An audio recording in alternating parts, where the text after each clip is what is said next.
लालची ढाबा वाला झोपड़ी गोट चेवन बिरयानी रेसिपी।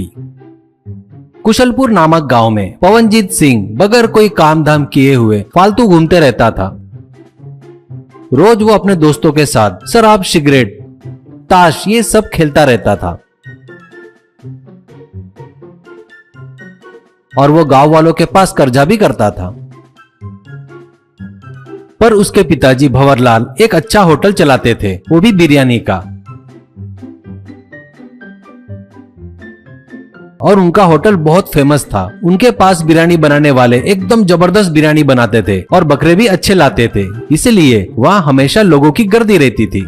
ऐसे ही एक दिन उसके बच्चे के कारनामे के बारे में जानकर उसे बुलाकर भंवरलाल कहता है, क्या रे घर के पैसे सब उड़ा दिया क्या? पवन, घर के पैसे मैंने हाथ भी नहीं लगाए, मैं अपने खर्चे लायक खुद कमा रहा हूँ, ऐसा कहता है। तभी उसकी माँ वहाँ आती है और माँ वसुंधरा कहती है, क्या बोला रे बेवकूफ, शर्म आनी चाहिए तेरे को झूठ बोलते वक्त। मैं एक एक रुपए कर जो पैसे छुपाए थे वहाँ पे एक भी पैसा नहीं बचा, पूरा खर्च कर दिया तूने। भंवर, घर में तेरे पैसे उड़ा रहा है और गांव में मेरी इज्जत उड़ा रहा है। ये जिधर देखो उधर गांव में इसके और इसके दोस्तों के बारे में बात कर रहे हैं, देखो, और मैं अभी से बर्दाश्त नहीं कर सकता, कहीं न कहीं इसे भेजना ही पड़ेगा। तभी पवन, अरे देखो पिताजी, आप ऐसा सोच रहे हैं तो इसलिए बता रहा हूँ, मुझे फॉरेन भेज दो, बढ़िया एक आधा अमीर लड़की से प्यार करके वहाँ सेटल हो जाता मैं और वहाँ इलेक्शन में खड़ा होकर वहाँ का प्रेसिडेंट भी बन जाऊंगा, उसके बाद मेरा रास्ता मैं ही देख लूंगा, ऐसा कहता है। भंवर, क्या बोला बेटा, अपना थोबड़ा देखा क्या? फॉरेन जाएगा क्या? वहाँ का प्रेसिडेंट बनेगा क्या? अरे तुझे पता है क्या, प्रेसिडेंट बनने वाला लोकल चाहिए, ये भी कॉमन सेंस नहीं है क्या तुझमें? चुपचाप आकर अपने होटल में काम संभाल ले,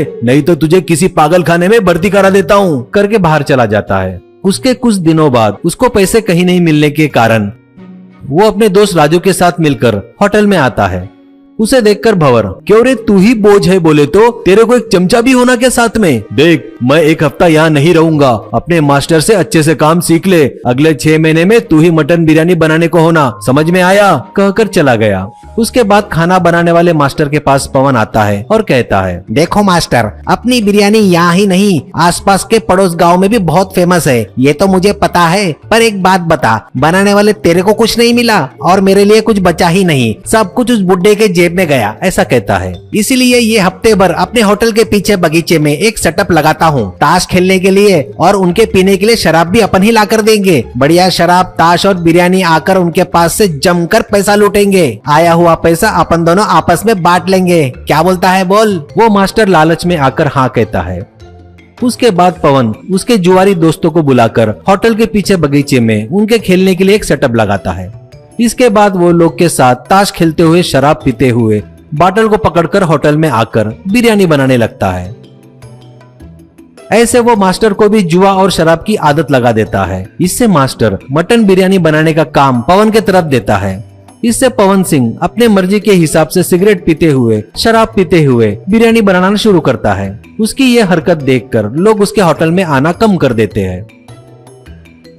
ये देखकर उसके दोस्त राजू की सलाह पर होटल में 4 और टेबल लगाता है ताश खेलने के लिए और शराब पीने का प्रबंध करता है।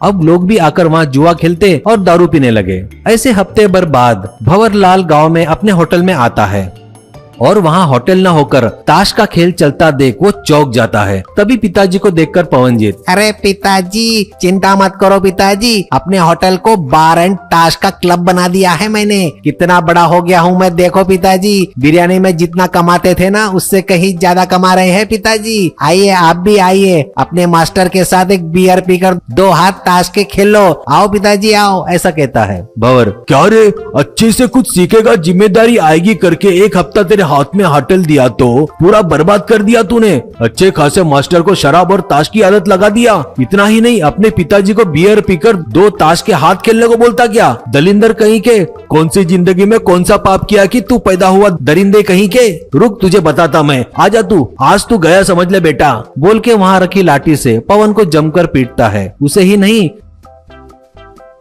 वहाँ जो शराब पी रहे थे, ताश खेल रहे थे, उनको भी पीटकर वहाँ से भगा देता है। उसके बाद भंवरलाल खुद मटन बिरयानी बनाकर बेचना शुरू करता है।